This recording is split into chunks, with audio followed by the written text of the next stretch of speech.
তরুপল্লবের মাধবীবরণ অনুষ্ঠান।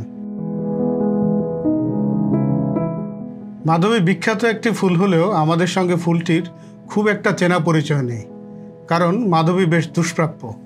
তবে রবীন্দ্রনাথ কথা, কবিতা, গানে মাধবী ফুলকে অনন্য রূপে চিত্রায়িত করেছেন। কেউ কেউ মধুমঞ্জরী বা মধুমালতী লতাকে মাধবী ভেবে ভুল করেন।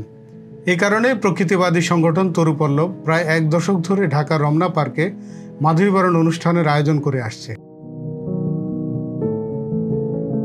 প্রতি বছর ফাল্গুনের শুরুতে মাধবী ফোটার দিনে এই আয়োজন করা হয়। এদিন মাধবীতলায় সমবেত প্রকৃতিপ্রেমীরা কথা, কবিতা আর গানে বিশেষ এই মুহূর্তটি উদযাপন করেন।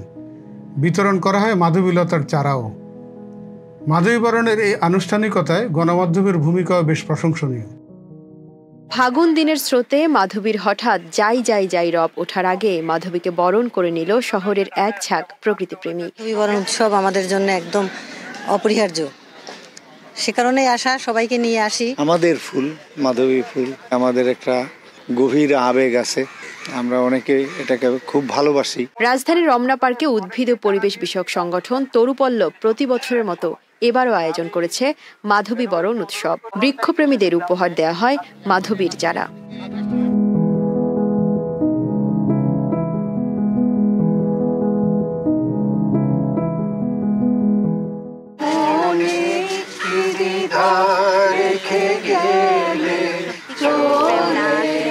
আমরা জানি গাছ আমাদের না থাকলে আমরা বাঁচবো না, সব ঠিক আছে, কিন্তু সেই চেতনার জায়গায় পৌঁছে দেয় তরুপল্লব। প্রকৃতি আমাদের জন্য কতটা জরুরি সেই বার্তাটা দেওয়ার জন্য আমরা চেষ্টা করে যাচ্ছি। 2008 সালের 5 ডিসেম্বর রমনা পার্কে গাছ চেনানোর মধ্য দিয়ে তরুপল্লবের যাত্রা শুরু হয়।